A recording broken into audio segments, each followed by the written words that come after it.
بسم اللہ الرحمن الرحیم۔ اعوذ باللہ من الشیطان الرجیم، بسم اللہ الرحمن الرحیم۔ یہ سورت سورہ دحا ہے۔ سورہ دحا مکی ہے اور اس کی 11 آیتیں ہیں۔ قرآن شریف کے اندر بہت سی ایسی صورتیں اور آیتیں ہیں کہ جو کسی خاص واقعے کے موقع پر نازل ہوتی ہے، کہ کوئی ایسا واقعہ پیش آتا ہے، اس کے بعد وہ صورت یا وہ آیت اترتی ہے۔ یہاں بھی اس کا شان نزول، تفسیر کے بول چال میں اس کو شان نزول بولتے ہیں، کہ اس صورت کے نازل ہونے کا کیا سبب ہے۔ صحیحین یعنی بخاری اور مسلم شریف کی روایت میں ہے، حضرت جندب بن عبداللہ رضی اللہ عنہ سے روایت ہے، اور امام ترمذی رحمۃ اللہ علیہ نے بھی حضرت جندب رضی اللہ عنہ سے یہ روایت کیا ہے کہ ایک مرتبہ نبی کریم صلی اللہ علیہ وسلم کی ایک انگلی زخمی ہو گئی، اس سے خون جاری ہوا، تو آپ صلی اللہ علیہ وسلم نے فرمایا ان انت الا اصبع دمیتی، کہ تو ایک انگلی ہی تو ہے جو خون آلودہ ہوئی ہے، وفی سبیل اللہ ما لقیتی، اور جو تکلیف تجھے پہنچی ہے تو اللہ کی راہ میں پہنچی ہے، پھر تجھے کیا غم ہے۔ یہ اللہ کے نبی کا ارشاد ہے۔ حضرت جندب رضی اللہ عنہ نے یہ واقعہ ذکر کر پھر فرمایا اس واقعے کے بعد چند دنوں کے لیے وحی کا سلسلہ رک گیا۔ حضرت جبریل علیہ السلام جو وحی لے کر آتے تھے وہ بند ہو گیا۔ تو مکہ کے مشرکین نے یہ طعنہ دینا شروع کیا کہ نعوذ باللہ محمد صلی اللہ علیہ وسلم کو ان کے خدا نے چھوڑ دیا، اور اللہ تعالیٰ ان کے نبی محمد صلی اللہ علیہ وسلم سے ناراض ہو چکے ہیں۔ یعنی وہ چھوٹی چھوٹی باتوں میں یعنی ایک چیزیں تلاش کرتے رہتے تھے، بہانہ تلاش کرتے ہیں کہ کسی بھی طریقے سے جو ہے ہم نبی کریم صلی اللہ علیہ وسلم کو بدنام کریں اور ان کی یہ جو دعوت کا کام ہے یہ بند ہو جائے اور لوگ ان کی باتیں نہ سنیں۔ اس صورت پر اس واقعے پر یہ سورت دحا نازل ہوئی۔ حضرت جندب رضی اللہ عنہ کی روایت جو بخاری میں ہے، اس میں 1-2 رات تہجد کے لیے نہ اٹھنے کا بھی ذکر ہے۔ یعنی بعض لوگوں نے یہ بتلایا کہ یہ جو وحی کا سلسلہ رک گیا اس کی ایک وجہ یہ ہے کہ اللہ کے نبی علیہ السلام 1-2 دفعہ تہجد کے لیے نہیں اٹھ پائے۔ وحی میں دیری کا ذکر بخاری کی روایت میں نہیں ہے، اور ترمذی کی روایت میں تہجد میں 1-2 رات نہ اٹھنے کا ذکر نہیں، صرف وحی میں دیری کا ذکر ہے۔ ظاہر ہے کہ ان دونوں حدیثوں میں کوئی ٹکراؤ نہیں ہے۔ کیوں؟ ہو سکتا ہے کہ دونوں باتیں پیش آئی ہوں، سمجھ میں آ رہا ہے؟ دونوں باتیں پیش آ سکتی ہے، راوی نے کبھی ایک کو بیان کیا کبھی دوسرے کو۔ اور یہ عورت جس نے آپ صلی اللہ علیہ وسلم کو طعنہ دیا تھا کہ اللہ تعالیٰ آپ سے ناراض ہو چکے ہیں، جو طعنہ دیا، اور ان کا جو ہے آپس کا جو رشتہ ہے نبی کریم صلی اللہ علیہ وسلم کا وہ تو ختم ہو چکا ہے۔ وہ طعنہ دینے والی عورت جو تھی وہ ام جمیل ابو لہب کی بیوی تھی، جیسا کہ دوسری روایت میں ہے۔ اور وحی کے دیری کے واقعات متعدد اور بہت سی مرتبہ پیش آئے ہیں۔ یہ ایک پہلا واقعہ نہیں ہے، اس سے پہلے بھی اور ایسے واقعات پیش آئے ہیں جس میں وحی کا سلسلہ رکا ہوا تھا۔ پہلا جب شروع زمانے میں قرآن نازل ہوا اس وقت کچھ مدت کے لیے وحی کا سلسلہ رک گیا تھا، جس کو فترت وحی کہا جاتا ہے۔ فترت وحی کہا جاتا ہے، یہ سب سے زیادہ لمبا زمانہ تھا۔ ایک واقعہ وحی کے دیری کا اس وقت پیش آیا جب مکہ کے مشرکین اور یہود نے حضرت صلی اللہ علیہ وسلم سے روح کے متعلق سوال کیا، جو سورہ بنی اسرائیل میں ہے، وَيَسْأَلُونَكَ عَنِ الرُّوحِ۔ اس وقت آپ صلی اللہ علیہ وسلم نے ان سے جو کہا جواب میں، اور آپ نے بعد میں جواب دینے کا وعدہ فرمایا، مگر انشاءاللہ نہ کہنے کی وجہ سے کچھ دنوں تک وحی کا سلسلہ بند رہا۔ وَلَا تَقُولَنَّ لِشَيْءٍ إِنِّي فَاعِلٌ ذَلِكَ غَدًا إِلَّا أَن يَشَاءَ اللَّهُ۔ یہ سورہ کہف میں ہے کہ آپ ہرگز اس طرح کی بات نہ کہیں کہ میں کوئی کام آئندہ کل کروں گا، لیکن ضرور بھی ضرور اس کے پیچھے اللہ کے منشے کو داخل کیجئے اور یوں کیجئے کہ میں انشاءاللہ یہ کام کروں گا۔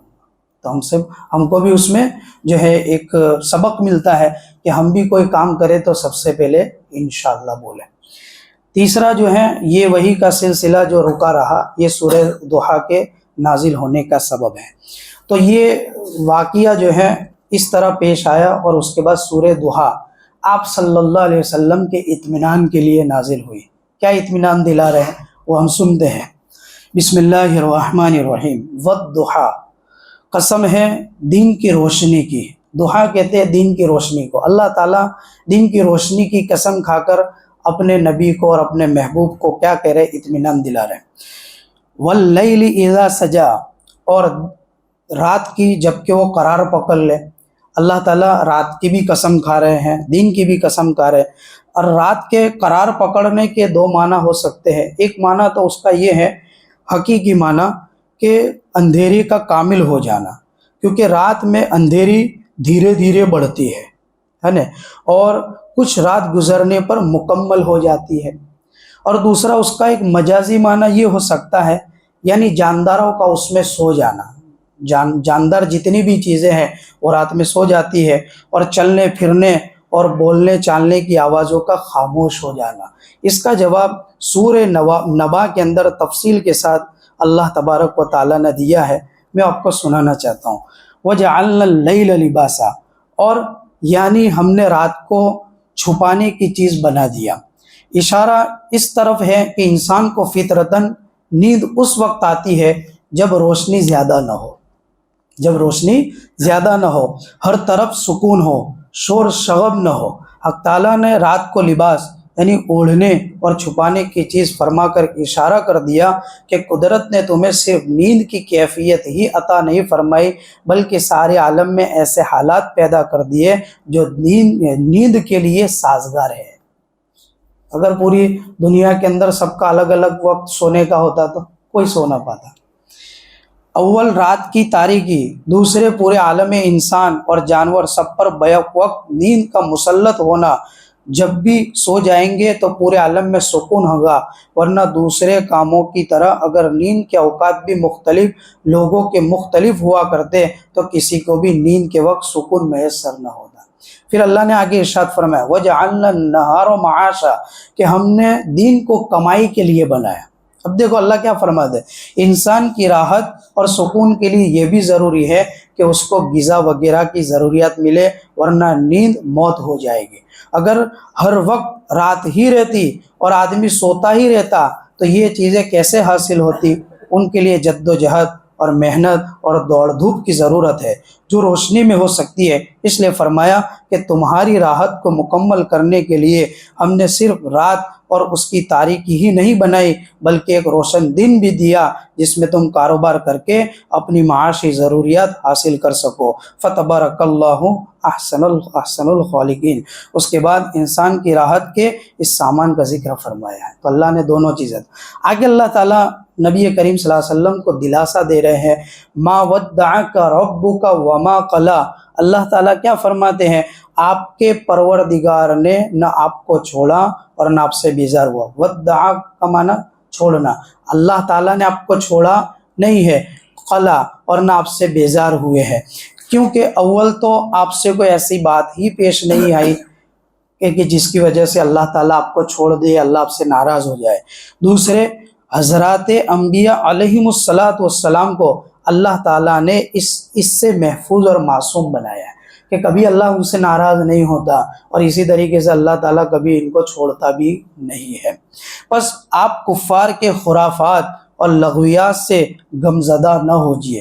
چند روز وحی کی دیری کے سبب یہ کہنے لگے کہ آپ کو آپ کے خدا نے چھوڑ دیا ہے، آپ پر برابر نعمت وحی سے مشرف رہیں گے، آپ پر برابر جو ہے وحی کا سلسلہ جاری رہے گا۔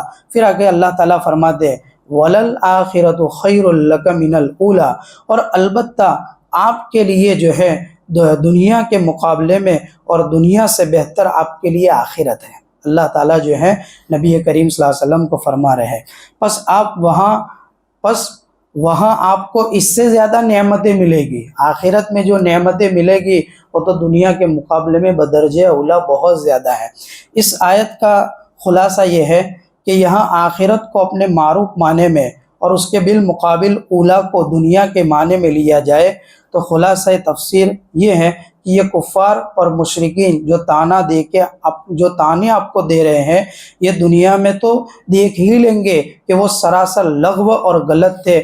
ہم اس سے آگے آخرت کے انعامات کا بھی آپ سے وعدہ کرتے ہیں کہ آپ دنیا سے بہت زیادہ انعامات سے نوازا جائے گا، اور یہ بھی دور نہیں کہ اس جگہ آخرت کو اس کے لفظی معنی میں لیا جائے، یعنی پچھلی حالت، جیسا کہ لفظ اولا کے لفظی معنی پہلی حالت کے ہے، تو مطلب آیت کا یہ ہوگا کہ آپ پر اللہ تعالیٰ کے انعامات برابر جو ہیں جاری اور زیادہ ہوتے چلے جائیں گے، کہ ہر پہلی حالت سے پچھلی حالت اور آگے آنے والی حالت بہتر اور افضل ہوتی چلی جائے گی۔ اس میں اللہ تعالیٰ کی طرف سے آپ کو ملنے والا علم اور پہچان، اللہ کی معارف، اور جو ہے اللہ کی نزدیکی حاصل کرنے کے جو درجات میں ترقی ہے، وہ ساری چیزیں اس میں داخل ہے، اور دنیا کے معاشی مسائل اور عزت اور حکومت یہ سب شامل ہے۔ آگے اللہ تبارک و تعالیٰ اور ایک انعامات کا ذکر فرمائیں گے، اور اس کے ساتھ ساتھ 3 خصوصی اللہ کی طرف سے جو نعمتیں اللہ کے نبی علیہ السلام کو دی گئی ہے، اس کا ذکر انشاءاللہ کل ہوگا۔ اللہ تعالیٰ ہمیں اور آپ کو نبی کریم صلی اللہ علیہ وسلم کی سچی اور پکی محبت اور ان کی اطاعت کا ذوق شوق نصیب فرمائے، اور اللہ تبارک و تعالیٰ نبی کریم صلی اللہ علیہ وسلم کو پوری امت کی طرف سے اپنی شان بہترین بدلہ عطا فرمائے۔ سبحان اللہ و بحمدہ۔ بسم اللہ الرحمن الرحیم۔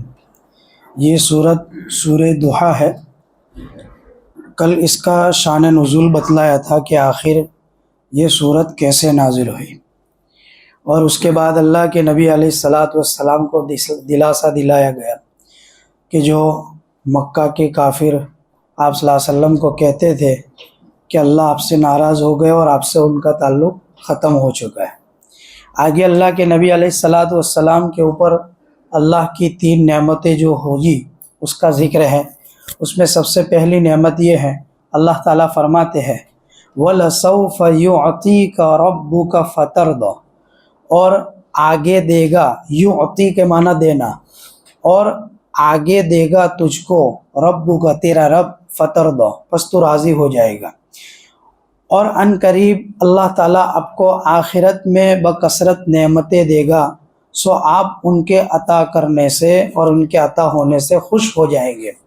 اب یہ کیا ہے، اس کا خلاصہ یہ بتلاتے ہیں، یعنی آپ کا رب آپ کو اتنا دے گا کہ آپ راضی ہو جائیں۔